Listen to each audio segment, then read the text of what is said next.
Now, in my former class, I described about the packaging of DNA. At higher level of packaging of DNA, a set of non-histone proteins are involved, and they are collectively called non-histone chromosomal proteins. Now, in a typical nucleus, the chromatin matter, the chromatin, it is discriminated into one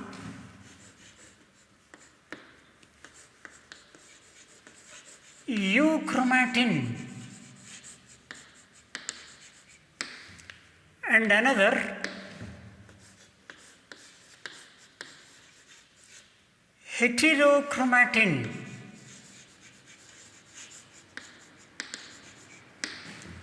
In a typical nucleus, the chromatin substance or the chromatin is identified into, discriminated into two types. One is euchromatin and another is heterochromatin. Now, euchromatin is loosely packed. Euchromatin is loosely packed and stains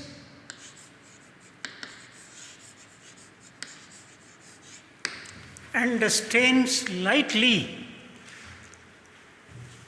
and this chromatin is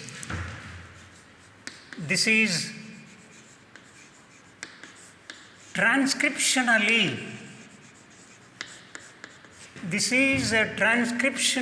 active. That is, this chromatin contains the DNA that actively participates in the synthesis of RNA.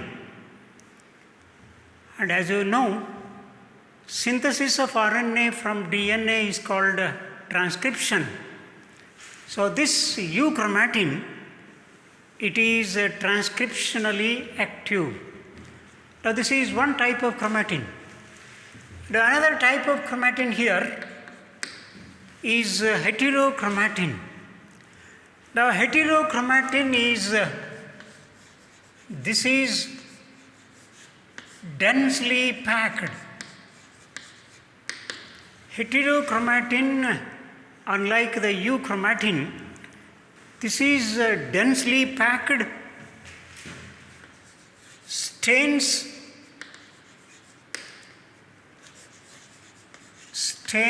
darkly, stains densely, and it is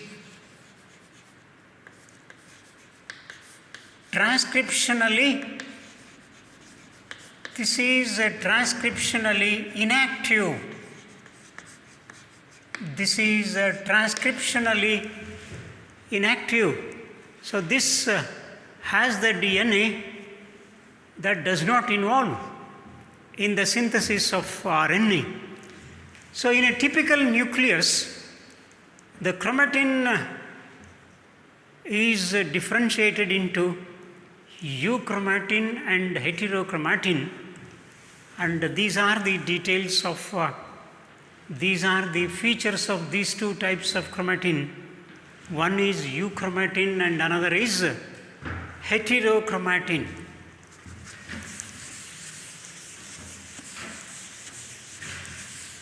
Now, next about the search for the genetic material.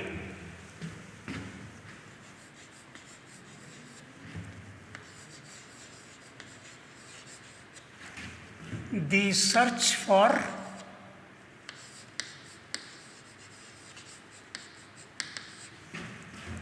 genetic material.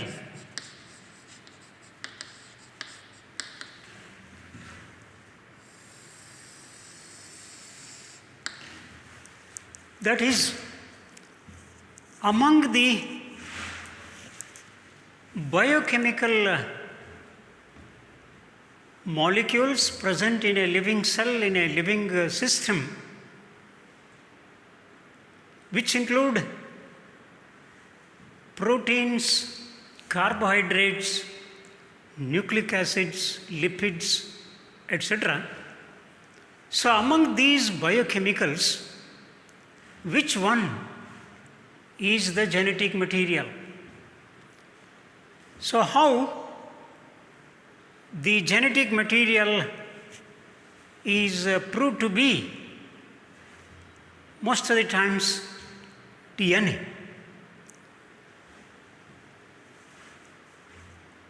The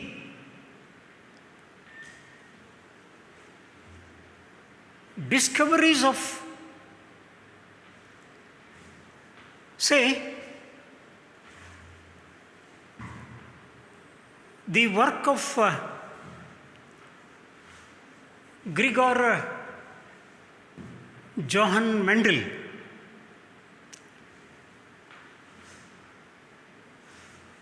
the discovery of principles of inheritance by Mendel, and the discovery of nucleic acid by Friedrich Mischer, although took place at the same time. The Mendel's work and the principles of inheritance by Mendel and the discovery of nucleic acid by Friedrich Mischer took place almost at the same period, at the same time. But it took a long time to find and prove that DNA is the genetic material. So today we know in most of the living organisms, the genetic material, the material that forms the genes, it is DNA. But to find and to prove that the DNA is the genetic material, it has taken a long time. Now, the discoveries of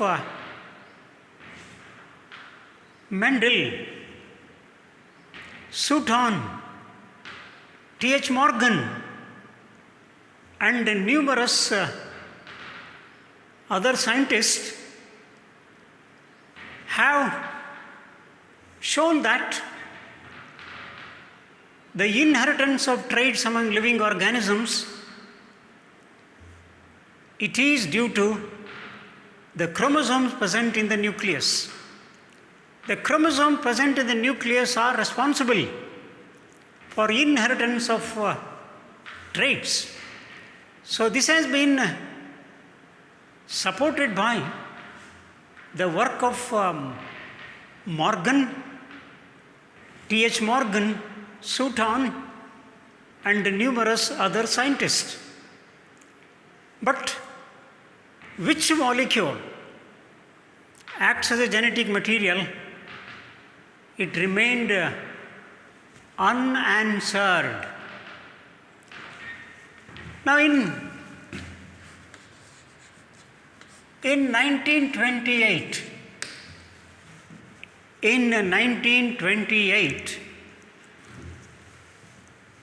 a British bacteriologist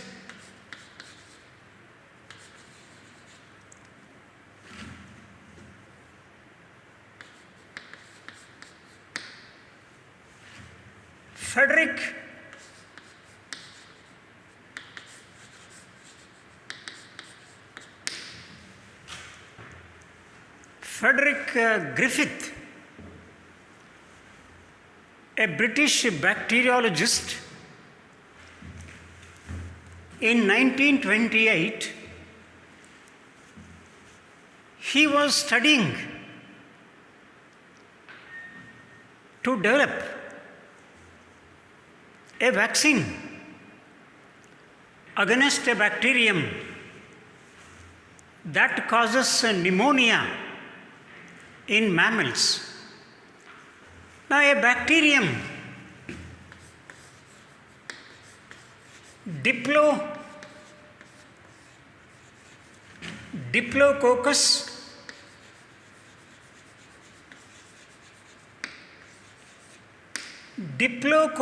pneumoniae, this is a bacterium. Now, today this is called Streptococcus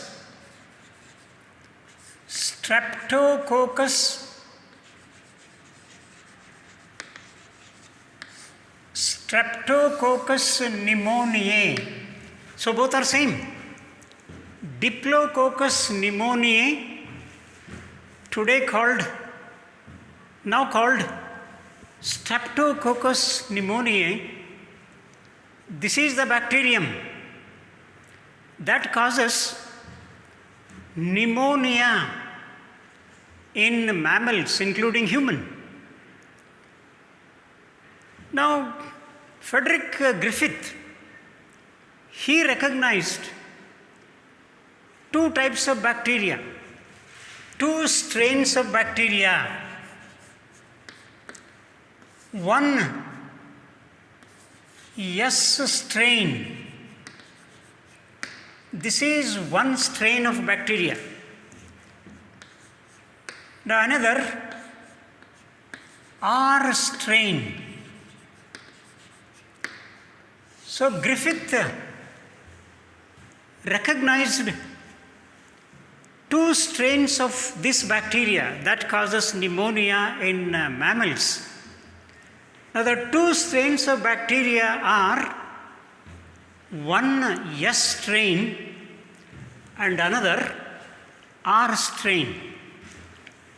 Now this is called S strain because this strain of bacteria, when grown in a culture, it produces a colony which appears smooth due to a polysaccharide coat, and it is glistering, shining, and hence the name S strain. Why this strain of bacteria is called S strain?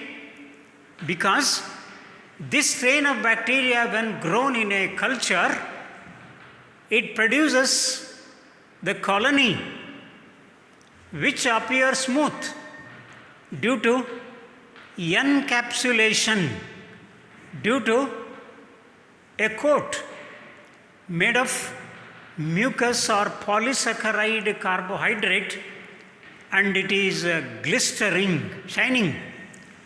Whereas R strain of bacteria, this strain of bacteria, when similarly grown in a culture, it produces the colony which is rough or irregular without a polysaccharide coat, and the colony appears dull, and hence the strain is called R strain. So this is how the two strains of this bacteria are named as S strain or smooth strain, and another R strain or rough strain. Now Griffith, he wanted to know the virulency of these strains, the pathogenicity of these two strains of the bacteria, whether they are able to cause the pneumonia disease or not. So he wanted to find out. Now this man, he has conducted certain simple experiments here.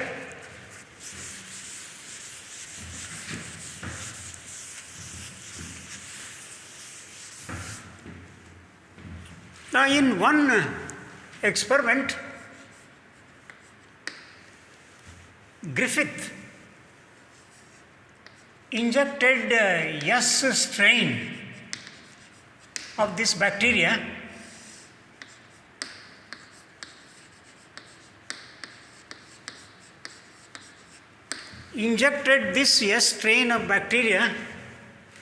into an experimental animal, that is mice. So he injected S strain of bacteria into mice, and these mice developed the disease, and the mice died. Mice died because of pneumonia, because of this disease. So when he has injected S strain of bacteria into mice, mice developed a pneumonia fever and it died. That means S strain, it is virulent. So this S strain of this bacteria is virulent, means disease causing. This is pathogenic, that causes disease. So ultimately the mice died. Next, he injected R strain of bacteria. Injected this R strain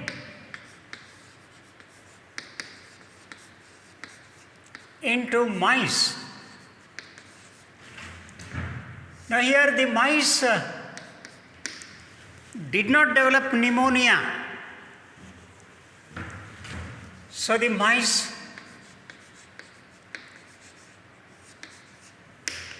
survived.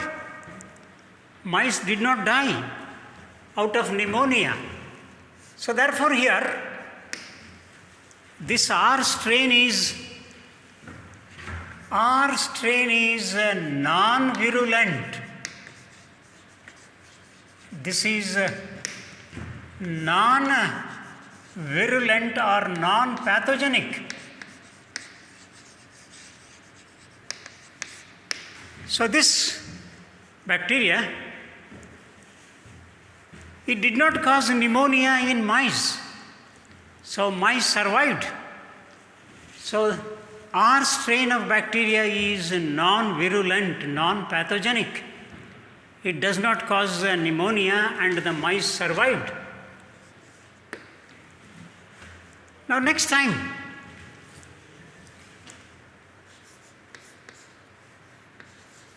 injected heat-killed S strain. He killed the S strain bacteria by heating, and after the S strain bacteria being killed, then injected heat-killed bacteria into mice again. And now, mice did not develop pneumonia, but mice survived. So when the S strain was live, mice developed pneumonia and died. But when S strain bacteria, when heat killed, bacteria has been killed, and such killed S strain bacteria has been injected into mice, and mice did not develop pneumonia. Mice survived. Now in one more case, he mixed these two, live R strain bacteria and heat killed S strain. So here R strain. These bacteria are live, living. This live R strain of bacteria mixed with heat killed S strain of bacteria. So this mixture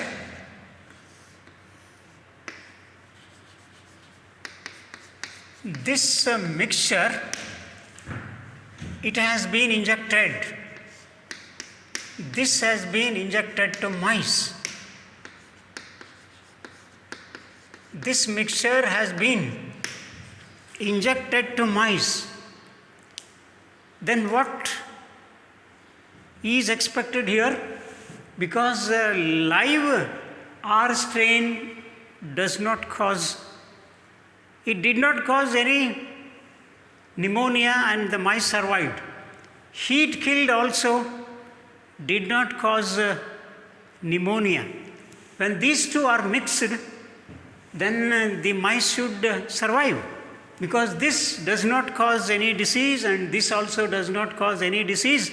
So when both of them do not cause any disease, so when together being mixed and injected, the mice, as in these two instances here also, the expected is mice should not develop any pneumonia and it should survive. But quite surprisingly, here the mice died out of pneumonia. So here mice developed pneumonia and died. This was a surprise for Frederick, and on the basis of these results, he proposed that a chemical substance from S strain he called the transforming principle. Transforming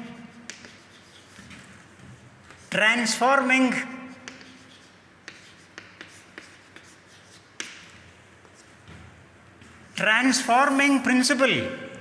What is the transforming principle? The chemical substance from this S strain of the bacteria, he named it as a transforming principle, has been released.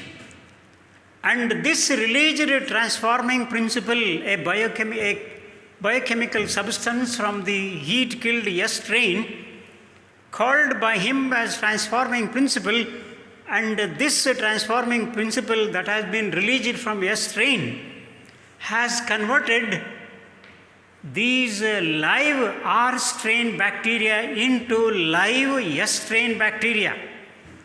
And such live S strain bacteria killed the mice, made the mice to develop pneumonia, and ultimately mice survived. So here the live R strain of bacteria have been transformed into live S strain of bacteria, and this is called a bacterial transformation. So here R strain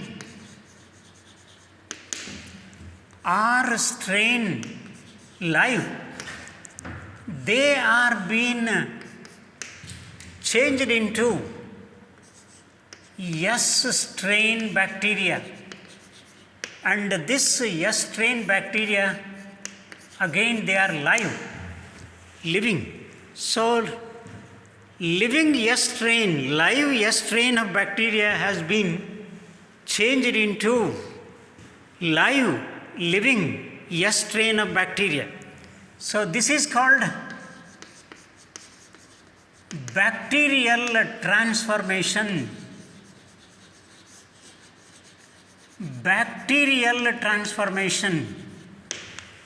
Griffith said from heat killed S strain, a transforming principle, a biochemical substance, it has been released from heat killed S strain, and that has transformed, that has changed this S strain live bacteria in R strain live bacteria into live S strain bacteria, and these live S strain bacteria made these mice to suffer with pneumonia, and ultimately the mice died.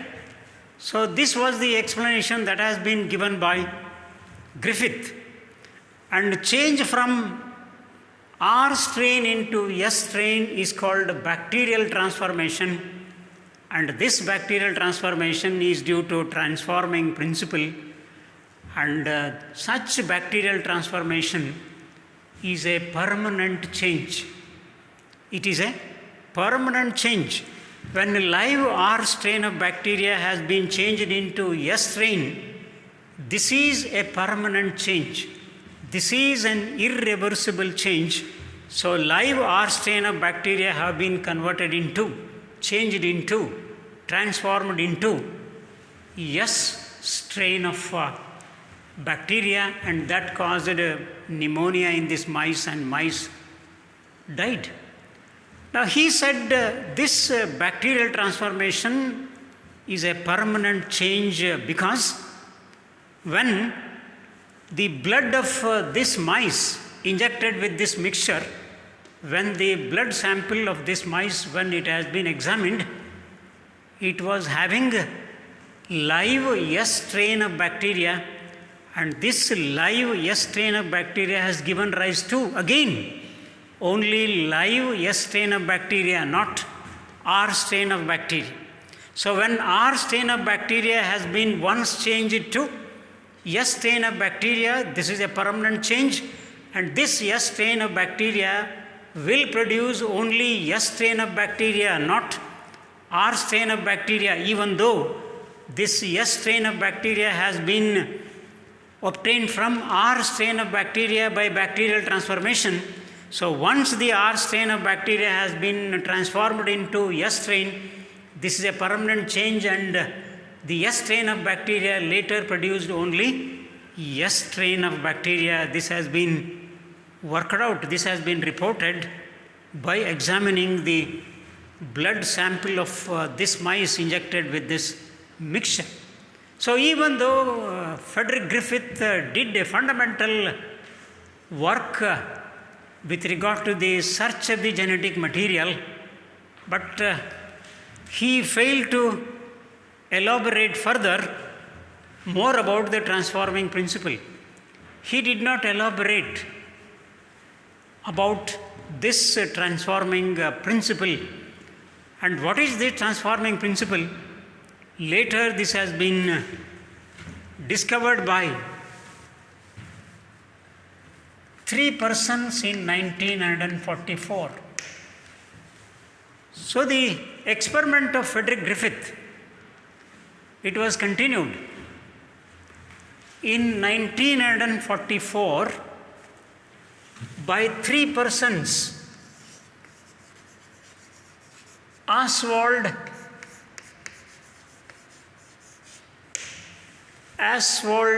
Avray,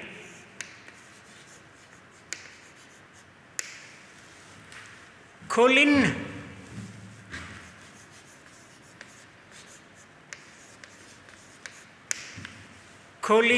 MacLeod,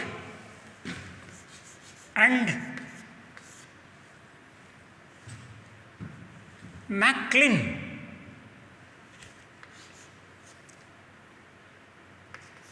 And Macklin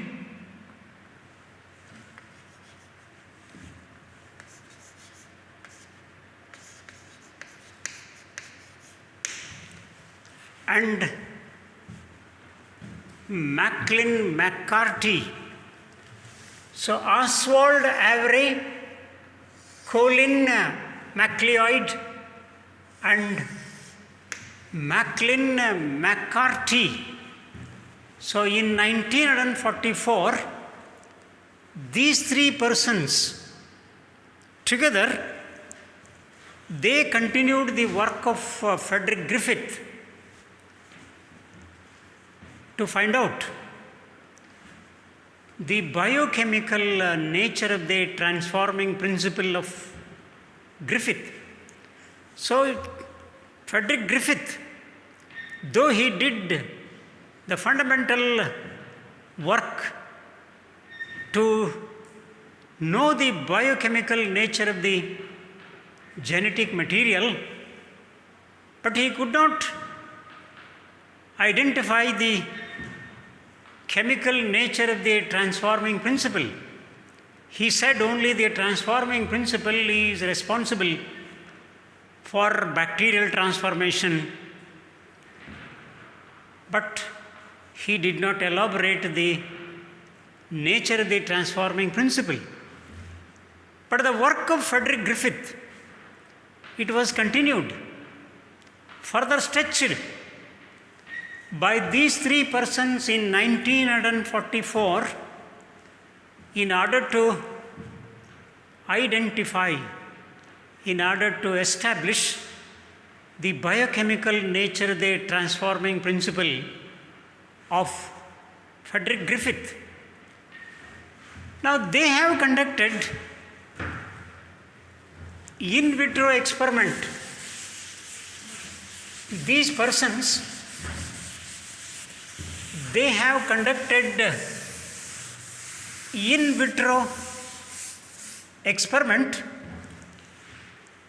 using the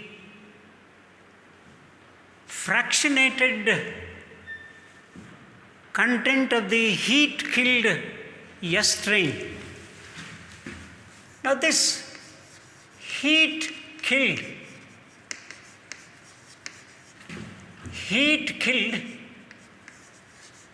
S strain of the bacteria, this heat-killed S strain of the bacteria, it was subjected to, this was subjected to fractionation, subjected to the fractionation to separate. When heat-killed S strain of bacteria has been subjected to fractionation, different biochemicals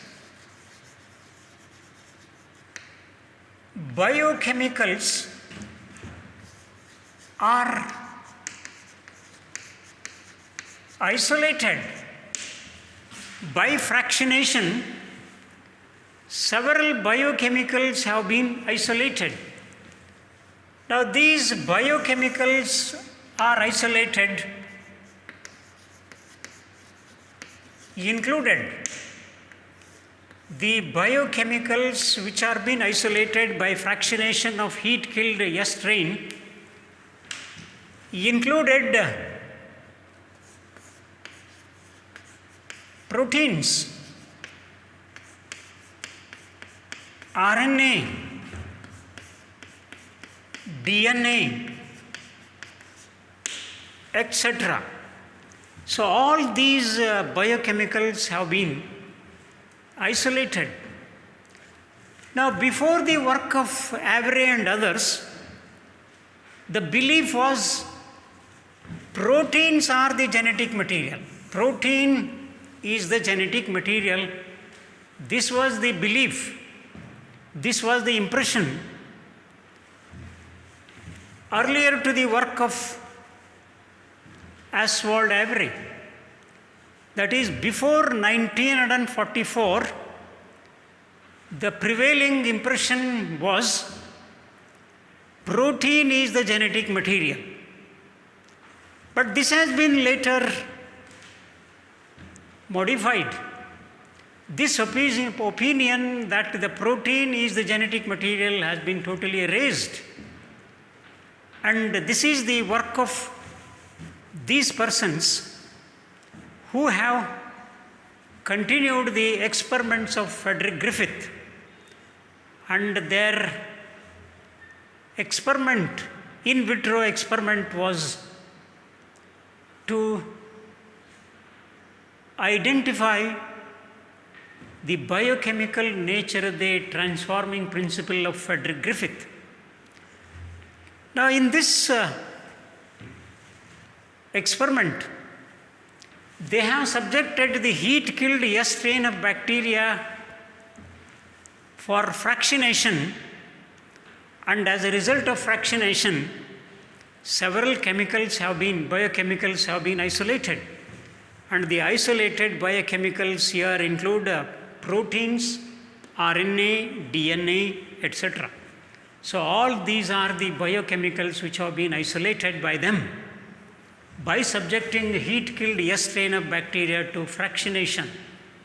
And now they wanted to find out which of these acts as a genetic material, which of these is responsible for bacterial transformation, which of these of heat-killed S strain have transformed live R strain of bacteria into live S strain of bacteria. And that transformation killed the mice by causing pneumonia disease. Now they have conducted certain simple experiments here. They have conducted certain simple in vitro experiments to establish the chemical identity of the genetic material, the chemical nature of the transforming principle of Frederick Griffith. Now here, in a culture of R cells, in a culture of R cells, they have added protein. Proteins are added.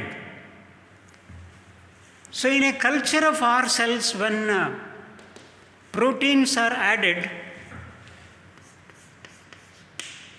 no transformation.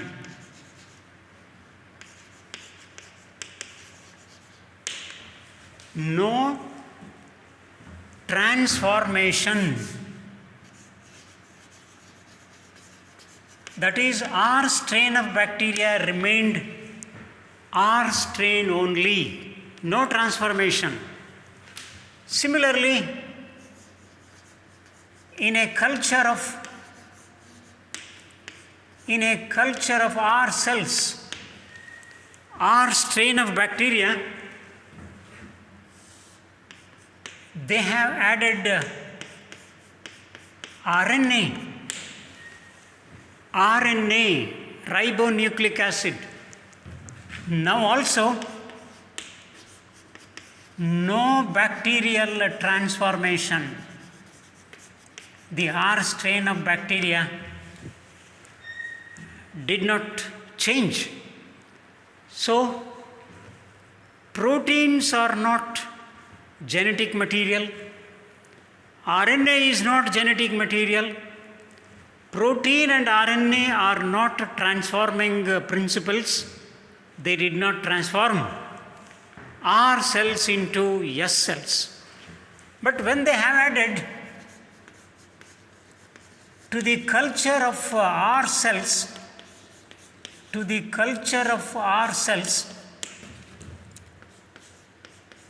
DNA is added to the culture of R cells, when DNA is added, then there is transformation. Transformation took place. That is, R cell has been changed into S cells. R cells have been converted into S cells.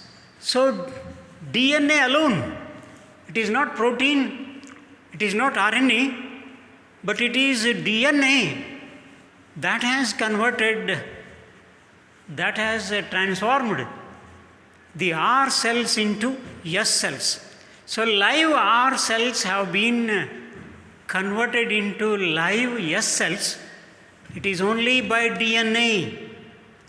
Neither protein nor RNA can bring about bacterial transformation, but it is only the DNA that can convert R cell into S cell.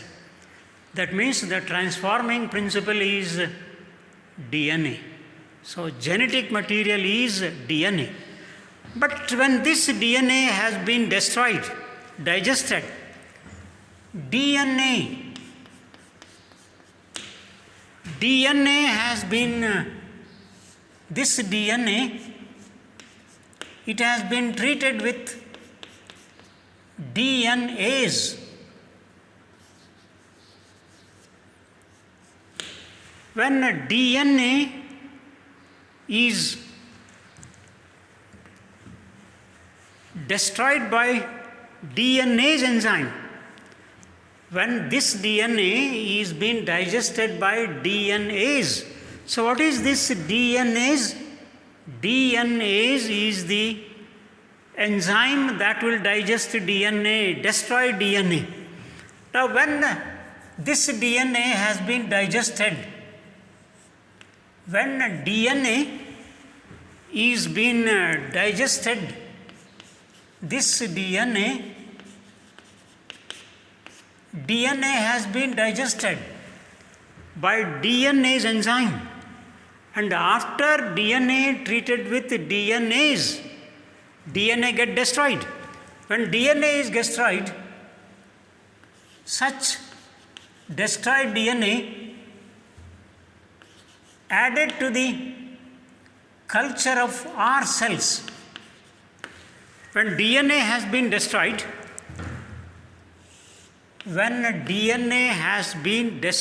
digested by DNase enzyme, after this being digested by DNase enzyme, such digested DNA, it is added to the culture of R cells, and now no transformation, no